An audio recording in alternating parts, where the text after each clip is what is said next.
마가복음 7장 24절로부터 30절까지 우리 다 같이 한 목소리 읽겠습니다. 예수께서 일어나사 거기를 떠나 두로 지경으로 가서 한 집에 들어가 아무도 모르게 하시려 하나 숨길 수 없더라. 이에 더러운 귀신 들린 어린 딸을 둔 한 여자가 예수의 소문을 듣고 곧와서 그 발 아래 엎드리니, 그 여자는 헬라인이요 스로보니게 족속이라 자기 딸에게서 귀신 쫓아 주시기를 간구하거늘 예수께서 이르시되 자녀로 먼저 배불리게 먹게 할지니 자녀의 떡을 짜여 개들에게 던짐이 마땅치 아니하니라. 여자가 대답하여 가로되 주여 올소이다마는 상 아래 개들도 아이들의 먹던 부스러기를 먹나이다. 예수께서 가라사대 이 말을 하였으니 돌아가라, 귀신이 내 딸에게서 나갔느니라 하시매, 여자가 집에 돌아가 본즉 아이가 침상에 누웠고 귀신이 나갔더라. 아멘. 자존심이 몹시 상했다. 자존심 상해 못해 먹겠다. 난 자존심 빼면 시체다. 난 뭐 자존심이 없는 줄 알아? 자존심 건들지 말아요. 자존심이 밥 먹어주냐? 많이 듣던 말이죠. 그까지 자존심이 뭐기래? 자존심 세우다가 일을 그르친 사람의 넋들입니다. 미국에 와서 하지 말아야 될 일 가운데 하나는 배우자로부터 운전을 배우지 말아야 된다. 그런 말이 있습니다. 왜냐하면 이것 때문에 부부싸움, 필경이 일어나게 되고 결국은 뛰쳐나가는 그런 일까지 왕왕 일어나기 때문에 그렇습니다. 참 운전이라는 것이 처음 배울 때 얼마나 두렵고 떨립니까? 생각같이 이렇게 움직여주지 않으니까 두려운 마음으로 운전하고 있는데, 또 옆에서 그것을 가르쳐주는 그 배우자도 답답하기 그지 없죠. 그러다가 하다 보면은 그만 이 바보 멍충아 나도 모르게 튀어나오고 그러면 자존심이 상해서 나 더 이상 당신한테 안 배우겠다 하고 뛰쳐나가는 그런 일이 있습니다. 사실 우리 인간은 좀 복잡한 존재입니다. 동물이나 생쥐 같은 그런 미생물들은 이 감정에 그렇게 치우치는 일이 별로 없지 않습니까? 근데 우리 인간은 그 미묘하게 그 감정선을 건드리면 다 뒤집어져 버리는 거예요. 그렇죠? 특히 자존심을 앞세우기 시작하면 이리 가서도 부딪히고 저리 가도 부딪히고 또 자기 자신도 많은 상처를 입는 경우가 많습니다. 우리가 행복과 또 우리 앞날을 위해서는 반드시 우리는 현실에 대한 정확한 판단과 이해가 필요한 것이고, 또 그렇다면 이 일에 대해서 어떻게 대처할 것인가. 그래서 우리가 몸에 병이 들면은 가장 먼저 해야 될 일은 의사를 찾아가서 이 병의 원인이 무엇인가, 진단을 정확하게 받아야 합니다. 이 병의 원인이 무엇인지를 알아야 그 다음 거기에 따르는 처방이 이루어지고 또 치료가 이루어지지 않습니까? 오늘은 너무 이제 상식적인 그런 정보나 이런 것들이 많이 주어지기 때문에 인터넷에 조금만 증세가 있으면 이렇게 검색을 해보면은, 그래서 의사 선생님이 가장 골치 아픈 환자 중에 하나가 자기 스스로 의사가 되어서 반의사가 되어서 와가지고 의사 선생님한테 이렇게 해주시오 저렇게 해주시오 이렇게 요청을 하는, 참 힘든 것이죠. 그러나 어쨌든 이 증세를 정확하게 먼저 알아야 진단이 되어져야 거기에 대한 치유가 이루어질 텐데, 그냥 증세만 가지고 이 약 먹으면 저 약 먹으면 괜찮을 거라고 해서 오히려 병을 키우는 경우가 참 많이 있습니다.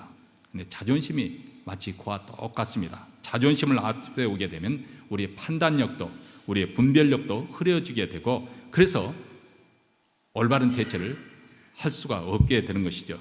그래서 자존심을 내려놓고 겸손하게 현실을 인정하고 또 간절한 마음으로 새로운 변화를 찾기 힘든 찾고 있는 자, 그렇게 사려고 노력하는 자에게 행복의 주인공이 될 수가 있고 또 삶의 낙오자를 피할 수가 있는 것이죠. 오늘 본문에는 너무나도 감당하기 힘든 현실 앞에서 당황하고 고통스러워하고 괴로워하는 한 여성이 등장하고 있습니다. 그것은 사랑하는 어린 딸이 갑자기 더러운 귀신에 들려 고통을 당하고 있는 것이죠. 그리고 또 천신만고 끝에 예수님께 나와갔는데 예수님으로부터 고침을 받으려고 기대하는 마음으로 나는 예수님으로부터 오히려 심한 모멸감을 느낄 만한 그런 말을 들어야 했습니다. 보통 사람 같으면 절망과 분노와 상처로 말미암아서 좌절하게 되고 슬픔의 눈속에 빠져서 어쩌면 한많은 인생 타령하면서 살아갈 수밖에 없는 그런 상황입니다.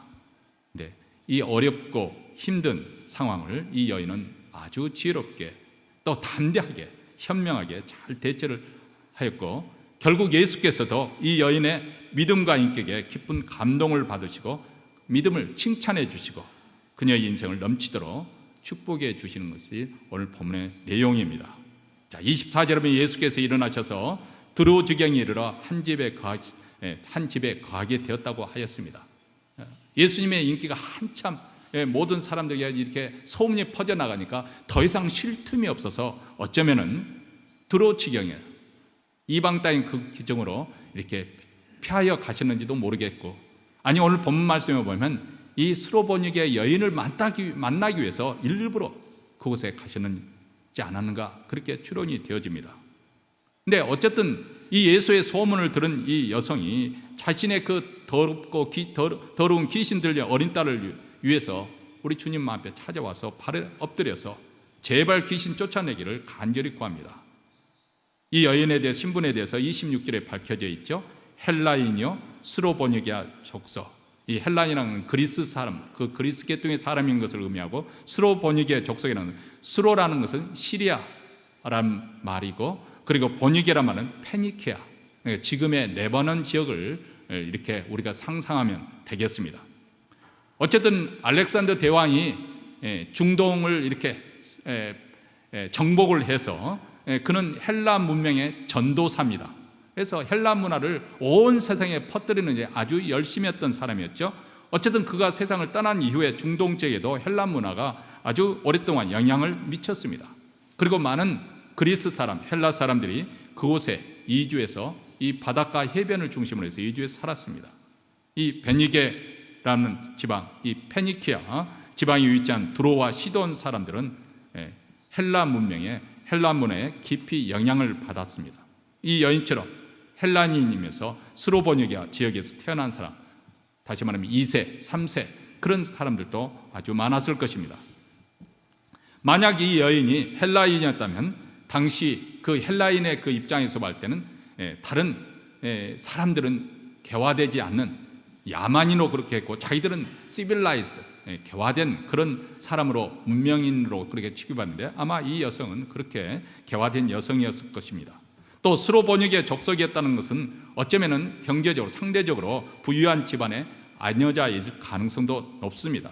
왜냐하면 당시 수로보니게에 해당되는 페니키아 지방은 항구 도시 시돈과 두로가 위치한, 그래서 무역과 상업이 아주 용성한 도시였기 때문에 많은 사람들이 상대적으로 경제적으로 풍요를 누리고 있었을 것입니다. 아마도 이 여인도 귀신 들린 이 딸의 문제만 아니라 한다면 정말 부족함이 없었을 것입니다. 아쉬움 없이 여가 활동을 즐기면서 유유자적한 기부인의 삶을 살았을지 모르겠습니다. 다른 상류층과 어울려서 이곳저곳 여행도 다니고 골프도 치러 다니고 또 산호수에 올라서 맛있는 것도 먹고 또 항토 찜질방에서 찜질도 하고 그렇게 부족한 생활을 누렸을 거예요. 이 여인이면 돈도 많으니까 자식을 위해서 우리 한국 사람들처럼 왜 투자를 하지 않았겠어요? 뭐 승마가 좋다 해서 승마도 배우게 하고 발레도 배우게 하고 또 고전 모형도 배우게 하고 피아노도 치게 하고 미술도 하고 여러 가지 돈으로 될 수 있는 일은 잘 지원을 했고 아낌없이 그렇게 시켜주었을 것입니다. 그리고 집에 찾아오면은 이게 자랑이 저절로 술술 되어지지 않습니까? 쟤 좀 보세요. 제가 우리 딸이에요. 얼마나 예뻐요. 이렇게 스스로 말해놓고 스스로 감격을 하는 거죠. 그러면서 우리 딸을 미스 스로보니게로 키울까? 아니면 장하나같이 첼로리스트로 키울까? 아니면 조수미같이 세계적인 마돈나로 키울까? 행복한 고민, 그런 고민을 하면서 금이야 오기야 키웠습니다. 그런데 이처럼 귀엽고 또 사랑스러운 딸이 무슨 일이든지 어느 날 더러운 귀신에 들려서 눈동자가 돌아가고 입에 거품을 뿜고 발작을 하고 괴성을 지르는 것이죠. 엄마도 몰라보고 물어뜯고 때리고 물건을 집어던져. 이런 딸을 바라보는 그 여인의 마음이 얼마나 참담했을까, 얼마나 고통스러웠을까. 이럴 때일수록 남편이 같이 힘을 합쳐지면 그나마도 위로가 될 텐데 이 못난 남편은 집으로 잘 들어오려고 하지 않고 밖에서 술이나 마시고 다니고, 그래서 부부싸움도 많이 하게 될 것이고, 그리고 그 딸의 그 형제들은 이 여동생 때문에 밖에 창피해서 나갈 수가 없다. 엄마한테 원망을 하고, 얼마나 이 엄마의 마음이 고통스러웠을까요? 항상 마음이 어둡고 얼굴엔 수심이 가득했습니다. 사실 부모들에게 있어서는 자식의 문제는 가장 예민하고 감당하기 힘든 아킬레스건과 같습니다. 예전에 한국에 아주 잘 알려진 목사님 한 분이 그 말씀을 설교 중에 했다고 합니다. 아이들이 어렸을 때는 자녀 교육은 어떻게 하고 저렇게 하고 그렇게 막 강력하게 하나님 말씀을 전파했는데, 자기 아들, 딸들이 티네이저, 한참 폭풍 같은 티네이저를 지낼 때는 그렇게 말씀을 담력 있게 그렇게 전하기 어렵더라는 거예요. 왜냐하면 자기 아들, 딸을 보니까 그렇게 쉬운 일이 아니거든요. 그렇죠? 우리 주변에도 얼마나 많은 부모들이 자식 문제로 해서 말 못한 아픔과 고통, 고민 속에서 괴로워하고 있는지 모릅니다. 이 여인도 당한 상황이 너무나도 충격적이고 고통스럽고 예기치 못한 그런 힘든 상황이었습니다. 그런데 예수의 소문을 듣고 예수의 발 아래 엎드려서 간절히 나와서 예수님께 간구하는데, 주여 저의 딸에게서 더러운 귀신을 내어 쫓아 주시옵소서, 이렇게 간구를 하였는데, 그런데 이렇게 딱하고 안타까운 사연을 가지고 나온 이 여성에게 예수님의 말씀은 너무나도 뜻밖의 그런 말씀이었습니다. 27절 말씀입니다. 예수께서 이르시되 자녀로 먼저 배불리 먹게 할지니 자녀의 떡을 취하여 개들에게 던짐이 마땅치 아니하니라. 자, 이 말씀의 뉘앙스를 보면 지금 예수님께서 자녀가 누구라는 거예요? 유대인들을 지금 말씀하고 있는, 유대인 민족들을 이야기하고 있는 거예요. 개들은 누구를 지칭하고 있는 겁니까? 이방인들. 지금 예수님 앞에 간구를 하고 있는 이 여성, 그 딸, 지금 개로 취급을 하고 있어요. 세상에 어떻게 그렇게 사랑이 많으시고 긍휼이 많으신 우리 예수님의 입에서 이런 말이 나올 수 있을까요? 거룩하신 예수님의 입술에서 어떻게 개라는 소리가 나올 수 있을까요? 여러분, 그 당시 유대 사회에서는 개는 유대 그 주변에 있는 이방 족속들, 그 말을 이렇게 가리켜서 지칭할 때 쓰던 말들입니다. 돼지와 함께 더러운 동물의 대명사로 그렇게 취급하였습니다. 성경에서도 보면 개는 항상 이스라엘을 대적하는 적대적인 그런 개념에서 사용됐고, 아니면 어떤 한 개인에게 이 개라는 말을 썼을 때는 아주 혐오스럽고 경계해야 될 그런 대상으로 그렇게 표현을 했습니다. 근데 중요한 사실은 혐오스럽고 상종하지 말아야 될 더러운 존재로 이 개라는 그 단어를 예수님의 입술에서 그 상대방, 그 당사자가 듣는 가운데서 이 말을 했다는 생각이죠. 인간적으로 생각하면 어떻게 이런 말씀을 하실 수 있을까 이해가 되지 않는 상황입니다. 그렇지 않습니까? 왜 예수님께서는 이렇게 아주 모진 말씀을 하신 것일까요? 우리는 예수님의 마음, 그것을 다 헤아리지 못하기 때문에 우리가 정확하게 이것이다 표현을 못하겠지만 단지 추론을 해볼 수가 있을 것 같습니다.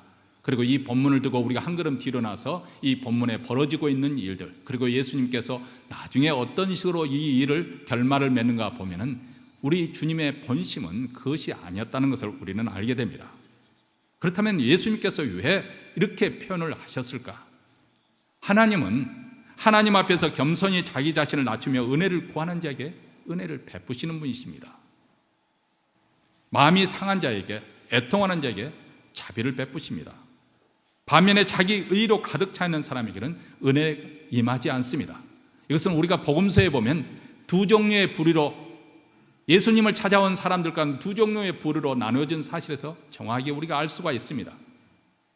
한 부류의 사람은 자신의 인생의 문제, 그것이 병의 문제든 질병의 문제든 불구의 문제든 어떤 정신적인 문제든 영적인 문제든 간에 자기 인생의 문제를 안고 주님께 나와서 겸손하게 주님의 도우심을 구할 때 우리 하나님 주님께서는 불쌍히 여기서 다 그들의 문제를 해결해 주셨습니다. 이 병은 고칠 수 있고 내가 이 병은 고칠 수, 우리 주님은 그렇게 가려가면서 고쳐주지 않았습니다. 그들의 인생의 문제를 다 해결함을 해 주서 돌려보냈습니다. 근데 오직 한 부류의 사람들만이 그들은 온 그대로 전혀 문제가 해결되지 않고 돌아갔죠. 오히려 주님으로부터 독사의 자식이라고 무서운 책망과 질책을 받았는데 그 사람들이 어떤 사람이었는가? 우리가 지난 2주 동안 공부를 했습니다. 바리새인과 서기관들, 자기 의로 가득 찬 사람들. 나는 이러이렇게 장로들의 유전, 신앙의 그 전통에 따라 이렇게 모든 일을 잘 했기 때문에 오늘날식으로 보면 나는 주일 예배를 꼬박꼬박 잘 드리고 있고 또 헌금 생활 잘하고 있고 봉사도 적절하고 있기 때문에 나는 문제가 없다. 그것이 자체가 그렇게 행했던 자체가 잘못됐다거나 하지 말아야 된다는 것을 제가 말씀드리는 것도 아닙니다. 근데 그것을 손을 꼽아가면서 그것으로 인해서 나는 하나님 앞에 이제는 떳떳하다, 문제가 없다고 생각하는 이 위선과 외식이 항상 문제였던 것이죠. 여러분 여름에 장마비가 아주 장대같이 이렇게 쏟아진다고 생각해 보십시오. 거기에 양동이를 그냥 엎어놓으면 아무리 비가 쏟아져도 그 양동이에 물이 차지 않습니다. 그것을 올바르게 놓아야 그 양동이에 물이 가득 채워질 거 아니겠습니까? 다시 말하면 하나님 앞에서 자기 의를 내세우는 그런 사람에게 하나님의 은혜가 임하지 않는 거예요. 혹시 만약에 나는 그렇게 하나님 앞에 겸손하게 내 자신을 내려놓지 않았음에도 내가 하는 일이 잘 된다? 그건 굉장히 위험한 자리입니다. 여러분 때로는 그럴 수 있잖아요.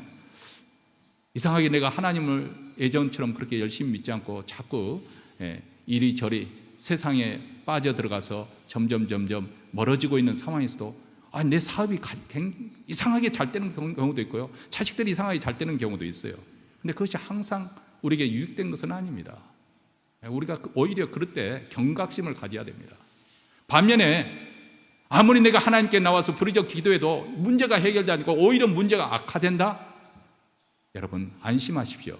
그것으로 인해서 여러분은 결코 망하지 않습니다. 우리 하나님은 어떤 자에게 은혜를 베푸시느냐? 자신의 마음을 낮추고 그리고 겸손하게 하나님의 은혜를 구하는 자에게 상한 심령에게 하나님께서 은혜를 내려주시기 때문에 그렇습니다. 준비되지 않는 자에게 은혜를 주시면 필경 교만해지기가 쉽고 그리고 스스로 화와 그리고 멸망을 불러들이는 경우가 얼마나 우리 주변에는 많습니까?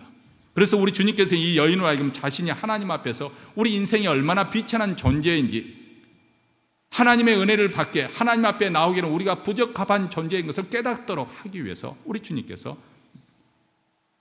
잔인한 말을 아끼지 않으신 거죠.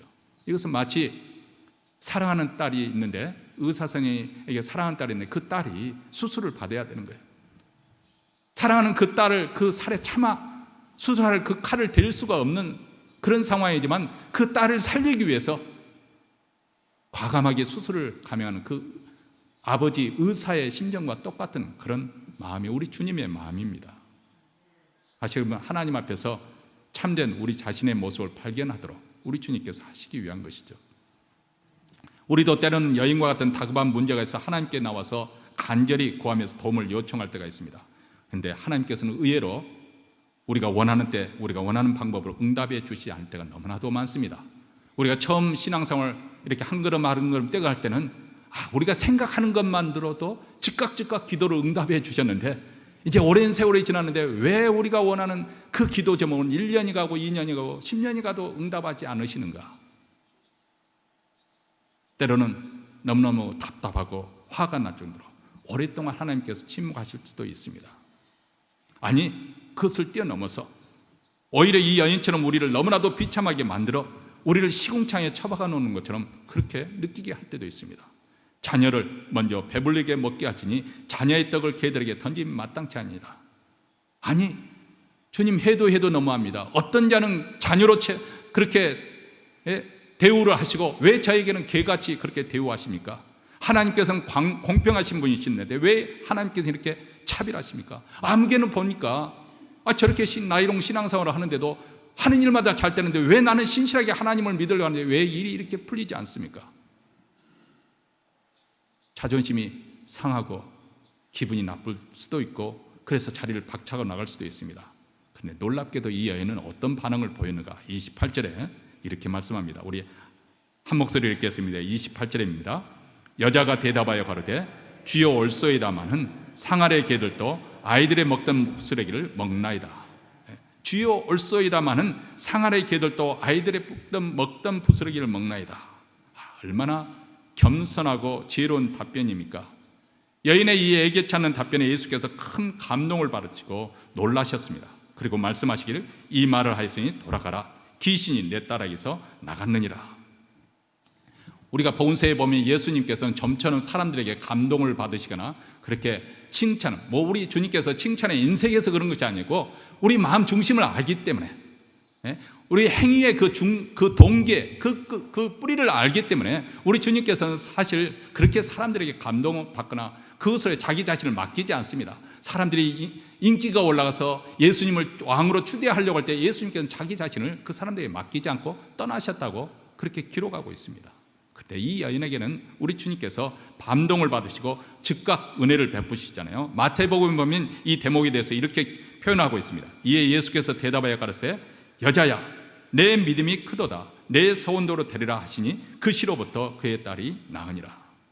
도대체 이 여인이 무슨 말을 했기에, 그리고 예수님께 나왔을 때 어떤 자세를 취하였기에, 그녀가 가진 믿음이 어떤 믿음이었기에 이토록 큰 감동을 받으시고 그리고 칭찬을 받고 또 문제의 해결을 받는 축복을 얻은 것일까요? 오늘 본문에서 우리는 이 여인으로부터 칭찬받는 믿음의 세 가지 면을 우리가 발견할 수가 있습니다. 그런데 우리가 기억해야 될 것은 이 여인은 우리처럼 오랫동안 신앙생활을 했던 분이 아니에요. 단지 예수의 소문을 듣고 나왔던, 어떻게 보면 초신자와 같은, 아니 지금 진리를 찾고 있는 구도자와 같은 그런 위치에 있는 상황이라고 우리가 염두에 둘 필요가 있습니다. 어쨌든 오늘 말씀 가운데 이 여인에게서 우리가 첫 번째 발견될 수 있는 것은 겸손함입니다. 겸손한 믿음이 칭찬을 받습니다. 개로 취급받은 여인은 주여 올소이다. Yes, Lord. 주여 올소이다. 이 말은 주여 제가 개라고 그 말이 옳습니다. 제가 바로 개입니다. 제가 바로 개처럼 비천하고 자격 없는 죄인입니다. 예수께로부터 이 말을 들어서 그녀는 반발하거나 따져 묻지 않았습니다. 왜 내가 개입니까? 오히려 이 여인은 고개를 끄덕이며 주여 올소이다. 내 자신이 주님의 은혜를 입기에는 얼마나 비천한 존재인 것을 인정했습니다. 이방인으로서 하나님 앞에 함부로 나갈 수 없는 그런 부적합한 존재라는 사실을 깊이 인정했습니다. 겸손한 자기 인정, 이것이 굉장히 필요한 것입니다. 로마서 1장에 보면 이 세상 만물이 하나님의 능력과 신성으로 되어진 것을 이 만물을 통해서 분명하게 보여주지만은 사람들이 하나님을 인정하지도 않고 또 감사치도 아니한다. 이게 바로 인간의 타락의 모습이거든요. 근데 이렇게 타락한 인간의 모습 속에서 가장 두드러지게 나타난 특성 중에 하나가 자존심입니다. 자존심. 그래서 조금만 그 자존심을 건드리면 다 뒤집어 버리는 그런 경우가 왕왕 벌어지고 있어요. 이게 바로 타락한 인간의 모습이에요. 이 여인은 자신의 부족함을 하나님 앞에서 그대로 수용하고 인정합니다. 우리도 주님께 나아갈 때, 또 주님께 도움을 청할 때 이 여인처럼 겸손하게 자신을 인정하는 그런 신앙적인 자세가 있는지 한번 점검을 해보십시오. 사실 많은 경우에 우리는 알게 모르게 내가 마치 하나님으로부터 응답받아야 어떤 자격이 있는 것처럼, 나는 그래도 저 사람보다는 더 열심히 하나님을 섬기고 있다, 그러니까 내가 저 사람보다 더 대접받을 가치가 있다고 그렇게 생각하는 경우가 의외로 많이 있습니다. 그것이 평소에는 잘 나타나지 않다가 소위 말하자면 어떤 경우에 이 섭섭함으로 나타나죠. 섭섭한 거예요. 저 사람은 저렇게 일들이 풀려나가는데 왜 나에게는 이렇게 일이 안 돼 꼬이지? 섭섭한 거죠. 근데 하나님 앞에서 누가 주님의 그 하나님의 축복을 받을 수 있는 자격이 있다고 그렇게 말할 수 있는 사람이 누가 있겠습니까? 나는 하나님의 은혜를 받을 만큼 충성을 다했다고 주장할 사람이 누가 있겠습니까? 그것은 다른 사람에 비해서 그래도 내가 양심적으로 살았습니다, 나는 비교적 선량하게 살아왔습니다, 이렇게 주장할 수 있을는지 모르지만 천사도 죄 없다고 말할 수 없는 그런 거룩의 하나님, 절대 지존의 하나님 앞에서 감히 내가 하나님의 은혜를 받으기에 합당하다고 그렇게 주장할 사람이 누가 있겠습니까? 아니 심지어는 천사들도 영광의 보좌 앞에서 그 천사들이 6날개로 날아다니는데 이 2날개는 자신의 얼굴을 가리고 2날개는 또 자신의 발을 가리고 그리고 2날개로 날면서 거룩하다 거룩하다 거룩하다 우리 하나님의 거룩성을 창화를 했다. 이렇게 이사야서 6편에서는 그렇게 6장에서 그렇게 표현을 해주고 있지 않습니까? 그것이 하나님의 절대 거룩입니다. 그래서 성경에서는 의인은 없냐니 하나도 없다고 했어요. 우리는 그것이 굉장히 불편해요. 아니 여러분들은 그래도 이 죄인이라는 사실을 어떻게 보면 목사의 설교를 듣고 좀 이런 표현이 이상하면 세뇌가 되어 있기 때문에 거기에 대해서 그렇게 반발심을 안 느낄는지 모릅니다. 그러나 세상에 나가서 당신 죄인이요 하면은 그것을 그대로 수긍하고 받아들일 사람은 없습니다. 내가 왜 죄인이냐고 그들은 빨딱 일어서서 대적을 할 것입니다. 그런데 성경은 말합니다. 하나님을 찾는 사람도 없고 선을 행하는 자도 없다. 이렇게 우리의 의의를 주장하면서 하나님의 축복을 달라고 주장할 수 있는 사람은 아무도 이 세상에 없다는 거예요. 그렇기 때문에 우리가 하나님 앞에 나갈 때 가장 중요한 자세는 겸손입니다.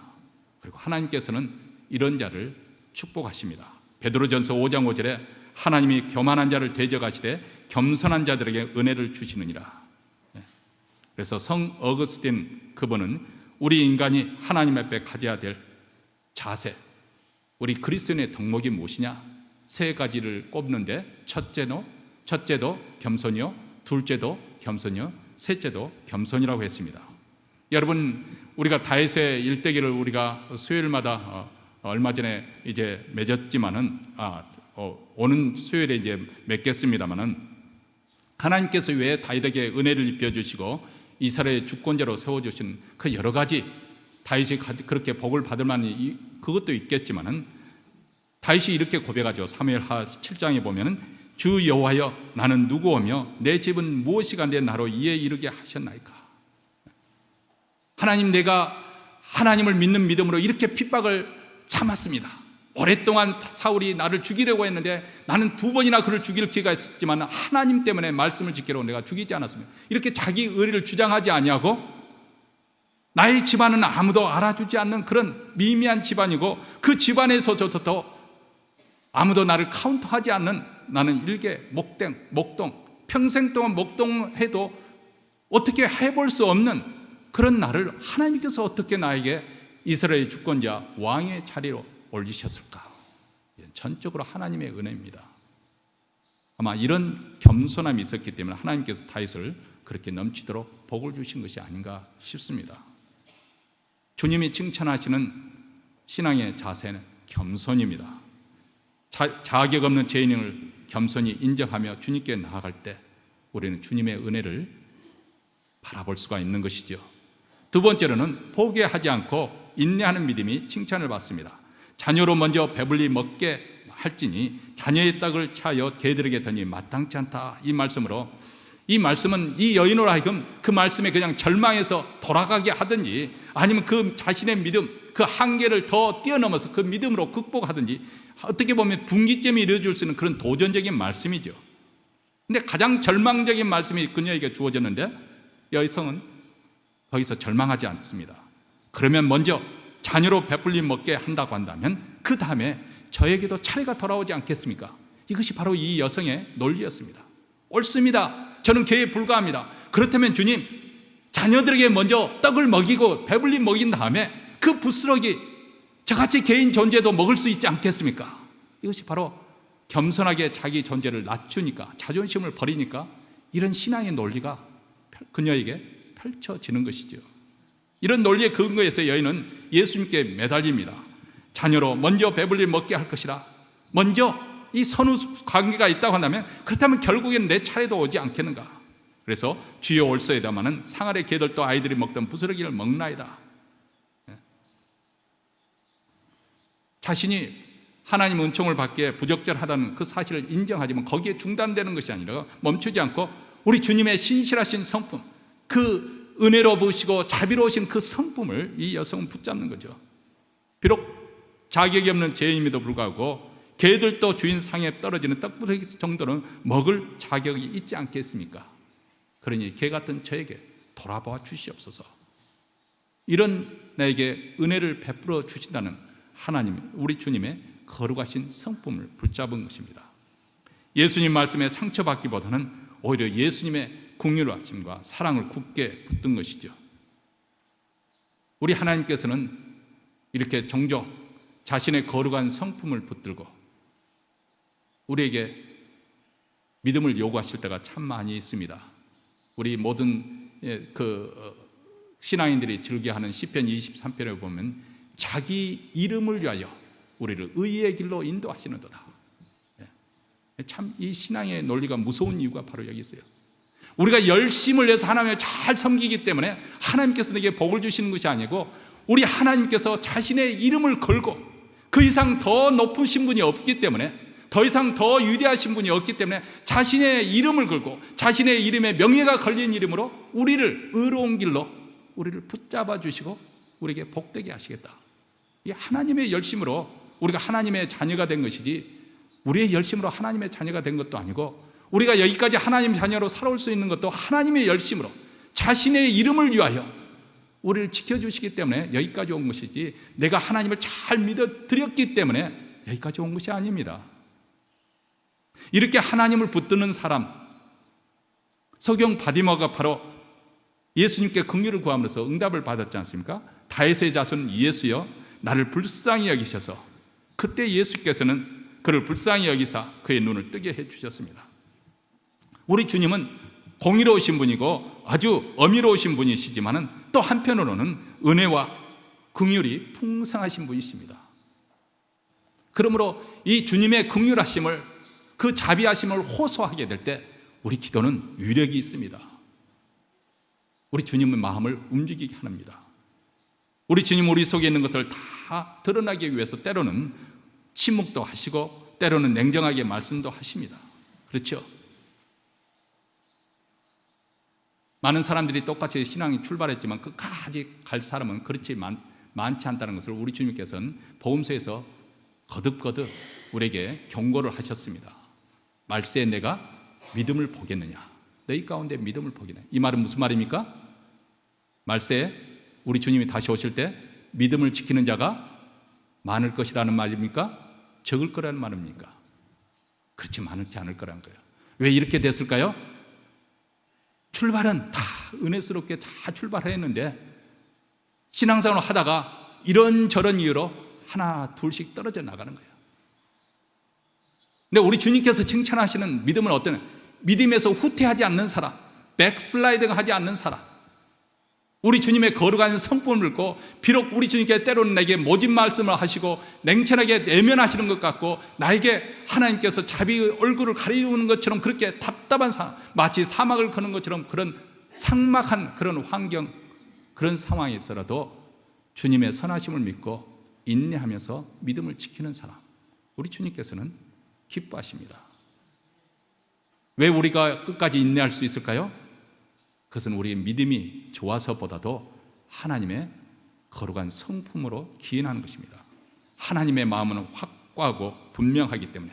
그래서 에레미야서 29장 11절에 나 여호와가 말하노라 너희를 향한 나의 생각은 내가 하나니 재앙이 아니라 고평안이요 너희 장래에 소망을 주려 하는 생각이다. 이 하나님의 거룩한 성품을 믿고, 그러면 우리는 중도에서 실망하거나 포기하지 않고 끝까지 인내하면서 주님을 붙잡을 수가 있습니다. 이 믿음을 주께서 칭찬하신 것이죠. 마지막 세 번째로는 순종하는 믿음이 칭찬을 받습니다. 29절에서 예수님께서 이 말을 하였으니 돌아가라, 귀신이 내 딸에게서 나갔느니라, 이렇게 말씀합니다. 그때 이 여인은 내 딸이 나았는지 안 나았는지 내가 어떻게 합니까? 이렇게 반문하지 않았습니다. 말로만 하지 마시고 직접 우리 교회 우리 집에 함께 가셔서 내 딸을 고쳐주십시오, 이렇게 요청하지도 않았습니다. 예수님께서 말씀하시니까 그대로 믿고 집으로 돌아갔더니 30절 말씀입니다. 여자가 집에 돌아가 본즉 아이가 침상에 눕고 귀신이 나갔더라. 이게 참 놀라운 거예요. 제가 서론에 말씀드렸죠. 이 여인은 10년 20년 예수를 믿어온 여성이 아닙니다. 지금 예수님과 첫 번째 조우하는 장면인데 참 놀랍잖아요. 즉각 순종하고 그 말씀 믿고 갔더니 그 딸이 나았다는 거예요. 어떻게 이런 일이 일어날 수 있을까? 이게 바로 신앙의 신비입니다. 오랜 세월을 통해서 그래서 차곡차곡 소위 말하면 내공이 쌓여서 신앙생활 잘하는 그런 단계, 성숙한 단계에 이르는 분도 있지만은 어떤 경우에는 오랜 세월을 믿었다 해서 예수를 잘 믿는 것도 아니에요. 어떤 분 같은 경우는 정말 하루아침에 뒤집어져 가지고 아주 성숙한 단계에 들어갈 수 있는 경우가 왕왕 있습니다. 참 복음서에 보면 그런 일들이, 신비한 일들이 많이 일어나죠. 이 여성이 바로 그런 거예요. 예수님의 그 모진 말씀을 통해서 우리 주님이 그 여인의 속에는 믿음을 발생하게 하고, 그래서 그것을 통해서 하나님을 믿는 인격적인 믿음, 그런 관계에 들어가게 함으로써 이 여인에게서는 더 이상 이제는 자기 딸이 귀신에 집혀 있는 것, 그것과는 별로 상관하지 않는, 그것을 초월할 수 있는 그런 믿음을 갖게 된 거예요. 확인할 필요가 없어요. 의심할 필요가 없어요. 왜냐하면 내가 믿고 있는 이 하나님은 너무나도 크시고 너무나도 은혜로우신 하나님이고 너무나도 위대하신 하나님이기 때문에 더 이상 치유의 증거가 필요하지 않는 거죠. 그래서 믿고 순종함으로 집으로 갔습니다. 사실 오늘 우리 그리스도인들에게, 특히 우리 하나님 자녀들에게 필요한 것은 더 이상의 더 큰 은혜가 필요한 것이 아닙니다. 우리는 이미 하나님의 자녀가 된 것 그 자체로만 해도 충분히 은혜를 받았고 또 신앙에 간증이 있는 사람들입니다. 우리가 해야 될 일은 무엇일까요? 순종입니다. 순종. 근데 우리는 순종을 못하는 거예요. 하기 싫은 거죠. 솔직한 말하면 하기 싫은 거예요. 그러니까 하나님이 이것 좀 해결해 주십시오, 저것 좀 해결해 주십시오, 이 문제 해결해 주면 내가 어떻게 헌신하겠습니다. 제가 목회하면서 종종 그런 말을 듣습니다. 하나님께서 이 문제 이렇게 해결해 주시면 내가 이렇게 하겠습니다, 목사님. 저한테 뭐 그렇게 말할 필요도 없겠지만은 그렇게 하는 이야기를 많이 들었습니다. 그렇게 해서 약속한 대로 이렇게 실천한 분도 계시고, 그런데 대부분 경우에는 까먹는 경우가 더 많더군요. 왜 사람들은 이런저런 기도 제목을 내거는 것일까요? 순종하기 싫어서 그렇습니다. 순종하면은 우리 하나님의 은혜 세계를 더 풍성하게 체험할 텐데 스스로 문을 막아버리는 거예요. 그래서 어떤 일을 행해야 될 때도 이런 핑계 저런 핑계 다 빠져나갑니다. 얼마든지 내가 은혜의 자리에 나아갈 수 있고 순종함을 통해서 그 은혜의 자리에서 더 풍성한 하나님의 은혜의 세계를 체험할 수 있음에도 불구하고 순종하지 않음으로써 우리는 하나님께 기회를 드리지 않고, 그래서 하나님을 체험할 수 있는 그런 기회를 갖지 못하는 것이겠죠. 말씀에 순종하는 믿음이 칭찬을 받습니다. 100마디 설교를 듣고 아멘 아멘 해도 한마디 그 말씀 실천하는 사람이 은혜를 받습니다. 그리고 주님께서 칭찬을 하십니다. 하나님께서는 우리에게 구원의 선물을 우리에게 주시기 위해서 하나님의 아들, 그분이 이 땅에 오셔서 우리 인간이 받을 수 있는, 겪을 수 있는, 체험할 수 있는 가장 모멸적인 그런 멸시천대, 때로는 미움, 또 배척을 당하시기도 하고, 그리고 마지막에는 십자가에 달려 죽임을 당하셨습니다. 어떻게 보면 개 취급을 우리 주님이, 하나님의 아들이신 우리 주님이 당하신 것입니다. 우리는 여인에게 개 취급했다고, 그녀의 자존심을 건드렸다고, 그녀의 감정, 그것을 이렇게 보듬어주지 못한 우리 주님에 대해서 탓하기 쉽습니다만은 우리 주님은 자신이 직접 개 취급을 당하시면서 십자가에 달려 죽으셨습니다. 예수님께서 십자가에 달려 죽기 천년 전에 이미 다윗을 통해서 우리 주님께서 어떤 죽임을 당할 것인가, 그 비참한 죽음에 대해서 시편 22편에서 이렇게 기록을 하고 있습니다. 우리 주님께서 십자가상에서 당하실 그 처참한 고통에 대해서 이렇게 표현을 하고 있습니다. 많은 황소가 나를 에워싸며 바산의 힘센 소들이 나를 둘렀으며 내게 그 입을 벌림이 찢고 부르짖는 사자 같으니이다. 나는 물같이 쏟아졌으며 내 모든 뼈는 어그러졌으며 내 마음은 촛밀 같아서 내 속에서 녹았으며 내 힘이 말라 질그릇 조각 같고 내 혀가 이틀에 붙었나이다. 주께서 또 나를 사망의 진토에 두셨나이다. 개들이 나를 에워쌌으며 악한 무리가 나를 둘러 내 수족을 찔렀나이다. 내가 내 모든 뼈를 셀 수 있나이다. 저희가 나를 주목하여 보고 내 겉옷을 나누며 속옷을 제비 뽑나이다. 여호와여 멀리 하지 마옵소서. 나의 힘이시여 나 속히 나를 도우소서. 내 영혼을 칼에서 건지시며 내 유일한 것을 개의 세력에서 구원하소서. 나를 사자 입에서 구하소서. 주께서 내게 응낙하시고 들소불에서 구원하셨나이다. 왜 우리 주님께서 이런 처참한, 이런 비참한 죽임을 맞이하셨을까요? 바로 자존심 때문에 상처받아 하고 자존심 때문에 자기 인생을 파멸시키는 불쌍한 우리 죄인을 구원하시기 위해서. 우리 주님께서 이렇게 친히 개 취급을 당하신 것입니다. 우리 주님께서 우리를 개 취급당했다고 자존심 상했다고요? 우리 주님은 직접 그런 죽음을 맞이하시고 우리의 구원의 길을 열어주셨습니다. 이 놀라운 은혜를 받은 우리는 힘든 상황, 어려운 고비를 만났을 때 어떻게 살아야 되겠습니까? 낙심하거나 원망하거나 불평할 것이 아니고 이것을 영적으로 어떤 해석을 할 것인가, 이게 굉장히 신앙생활에 중요한 거예요.